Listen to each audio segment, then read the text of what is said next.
Hello and welcome to the Mr. Lightning YouTube channel. I'm Chris and today we're having a look at the Neewer Z160U. This is the Nikon variant. It's very nice. It's got a quality assurance sticker, also nice, I guess. Look at that. Full disclosure, the unit was sent to me by Neewer. I did not pay cash money for it. They did ask for a review, but otherwise they did not have any input into the video and they have not had a look at the video prior to its release. All good things. For those interested, I'll post a direct link to the Neewer page on this flash, and the link is not affiliated, by the way. It's just a link to the product if you are interested. With that, let's get into it. What is it? Well, the Z160 is this flash right here, and it's another mini flash. It's made by Neewer, and this one is a TTL-enabled flash. The one I'm using, as I said, is the Nikon variant, but it also comes in Canon and Sony variants as well. And it comes in a box. In the box, you get a manual, and this thing, well, it's not really a manual, it's a thing that has a QR code to the manual and a USB-C cable. So overall, fairly basic packaging. The flash has three main operating modes, and you can see they're labeled there. You have your TTL auto, manual mode, and a stroboscopic mode. Oh, let's see, there we go. And that's interesting. The strobe mode is kind of uncommon to see on these mini flashes, so it's kind of neat to see it here. And additionally, this flash also does something that I like. Oh, not the flash, but the company that made it. They did something that I like. Can you guess what that is? Correct. That's right. They provided a GN rating with this flash, or at least with the information bundled with the flash. So maybe my reviews are having an impact. With that being said, the flash has a GN rating by Neewer stated to be GN14 at ISO 100, and it's in meters. Thank you again, Neewer. And this flash is adjustable in the manual modes from 1 to 1 to 1 to 1/28. The flash has a field of view of roughly 28 millimeters. The color temperature is 60, sorry, not 60, it's 6,000 Kelvin plus minus 200 K. And it features a little modeling light, half a watt. Boom. And oddly enough, the color temperature of the modeling light is 6,500 Kelvin. The flash itself uses a 7.4 volt, 1100 milliamp hour battery, and a recharge time is stated to be at around 1.5 hours via USB-C. And this thing is claimed to be able to do 1,100 shots on a single charge. At the full charge state, the recycle time is stated to be around 1.4 seconds at full power. And this flash has, again, more interesting features. It has a built-in 2.4 gigahertz receiver, which is good with the Neewer Q or the Godox X system. It also has an optical trigger mode, and you can see there's a little window for it right there. And it has the ability to do the sync without the pre-flash or with the TTL pre-flash. Additionally, this also has a 2.5 millimeter trigger jack. Awesome possum. Altogether, this flash comes in at 160 grams, just about. And MSRP on this is $89.99 USD. Or on the Canadian website, I saw it up for $171.99 Canadian, which is interesting. Anyways, we'll get into the prices later. But I frequently see these things go on sale. As I was doing this script, the Canadian site had the price down to $119.99. At any rate, the prices do seem a bit weird or out there, as on the Amazon page for this flash, it comes in at $99.99, which is very different from the Neewer page prices. At any rate, I'll also post a link to the Amazon one for anyone interested. And again, not affiliate links, they're just links for anyone to, they're the regular Amazon links. All right, moving on. Operation and feel. This is another flash that somehow markets itself as a retro mini flash. But to me, this design doesn't look that retro.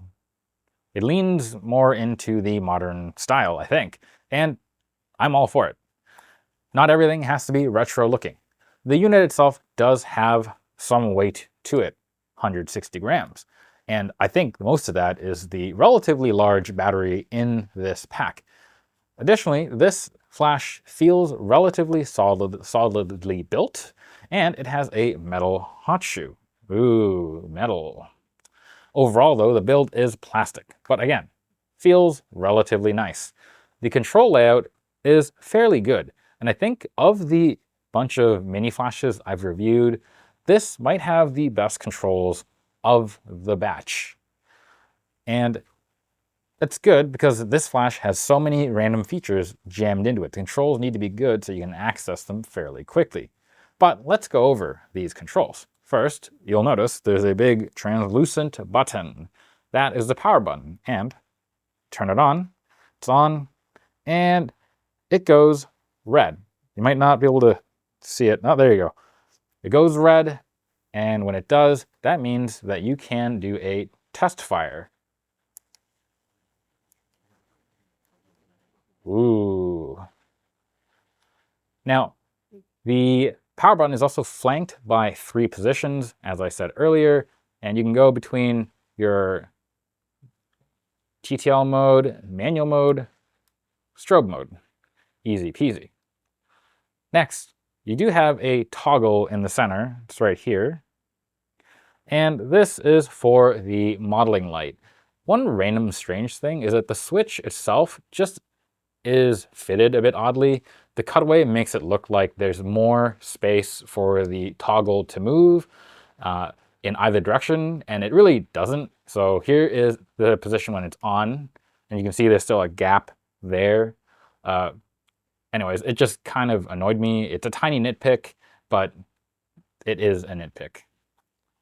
Moving on, we have a fairly large rotary control dial. It is easy peasy to use, and there's a subtle feedback of clicks when you turn it. And this thing also clicks in.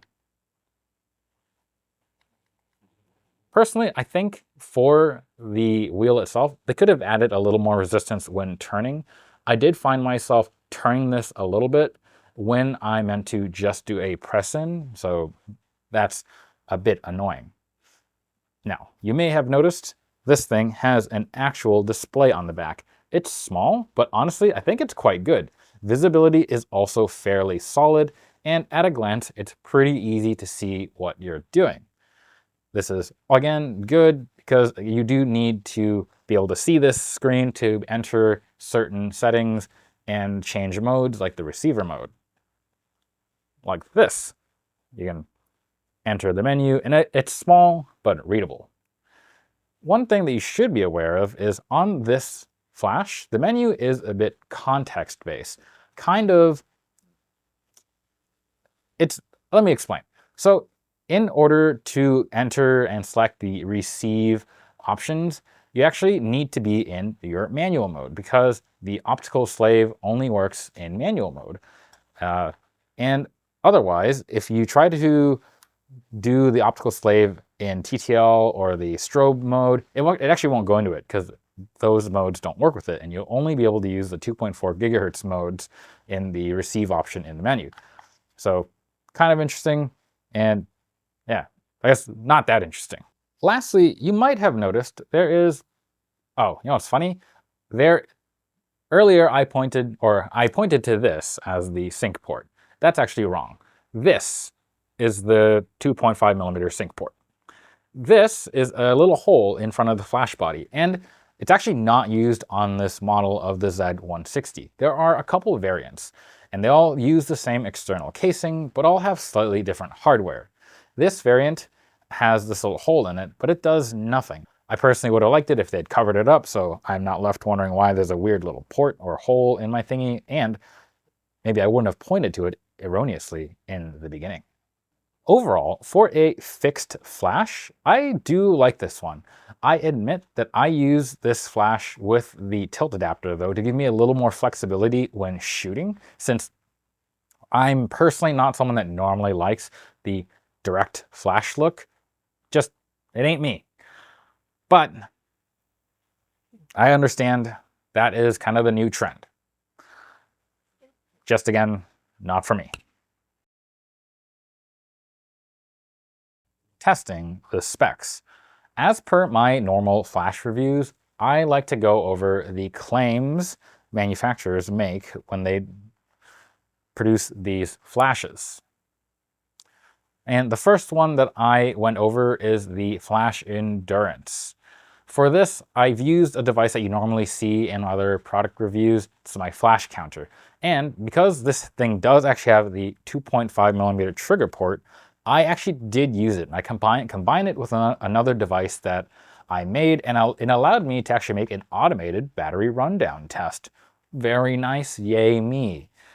And in the end, this flash achieved 1,101 pops at full power. That's great to see. The specs did not lie. That was a good start. Next, let's talk about flash overheating. The manual states that 40 shots in rapid succession at full power will give you an overheat warning, and it'll throttle the recycling performance. And this I found to be true. At 41 shots in my basement, which at the time measured 26 degrees C, or roughly 79 degrees freedom C, on the 41st shot, the cycle time then increased to around 6 seconds before it would let me pop another one. And the flash itself also put a little indicator on screen to tell me things were getting a bit dicey. But I will say, to the touch, the flash did not get really any warmer. At least not to any degree that I noticed. But maybe it did, and it was just my warm basement was already warm, so I didn't notice. Next, flash cycle times. These were also in line with the 1.4 second stated time. I did 2 tests, and on average, I was able to clock a time of around 1.5 seconds between full power pops, with the 0.1 second likely being that my reflexes were not exactly super fast. And the test was also done on a fully charged battery. Overall, good job, excellent result. For pure output power, the flash is supposed to clock in at GN14 at ISO 100 in meters. However, in my test with my little setup where I used my Autometer 4, when I did the measurement, the flash actually came out at around GN10. And that means the difference between GN10 and GN14 is about 1 stop of lighting difference, which kind of is unfortunate, but it means that the flash is overstating its value by around 1 stop, at least when measured against my Autometer 4. But I will say this is about in line with other flashes that I have. They tend to overstate by around 1 stop, maybe 2. This is common for the flashes from the first-party companies, like my Canon ones. So overall, I'm not happy, but I'm not surprised. But at least they gave a GN value, and it overall lets you have a reasonable ballpark expectation of how much power you can expect to have and how effective it'll be at certain ranges. So I'm happy for that. Overall, when it comes to field of view, I think 28mm is pretty accurate. Now, my testing for this isn't super scientific. I shot some walls head on at around 1 meter away, and I looked at the flash pattern. At 28mm, there was a bit of fall off in the corners, but nothing too bad. I assume not everyone is going to be shooting perfectly flat things that cover exactly 28mm. Your subject is probably going to be near the center, and in that regard, this flash is perfectly adequate. At 24mm, though, I did notice a substantial drop-off in illumination, and it extended a little further in. So again, for me, I think 28 is pretty accurate. Last thing I want to talk about is charging speed. The flash actually did charge at close to 10 watts, so I'm inclined to believe the charging speed that's stated in the manual. And I do think that 1.5 hours with the 10-watt charger is a fairly reasonable charge time.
Conclusion.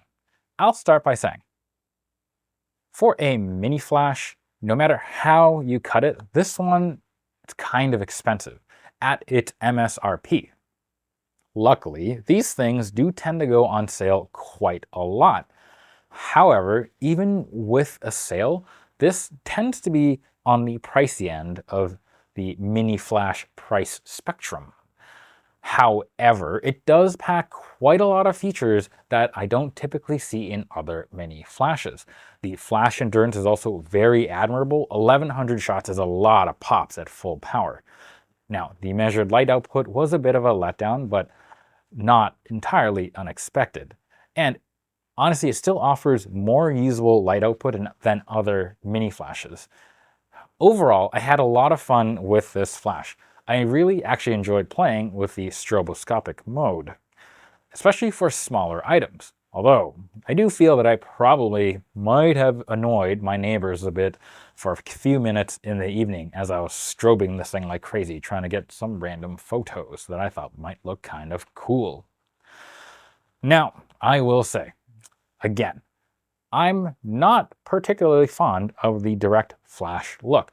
I do understand the convenience of these things, but I think that if you want to maximize these flashes, it's a good idea to also pick up one of those flash hot shoe risers that let you do some tilting action, just to blunt the look of the flash, to allow it to bounce.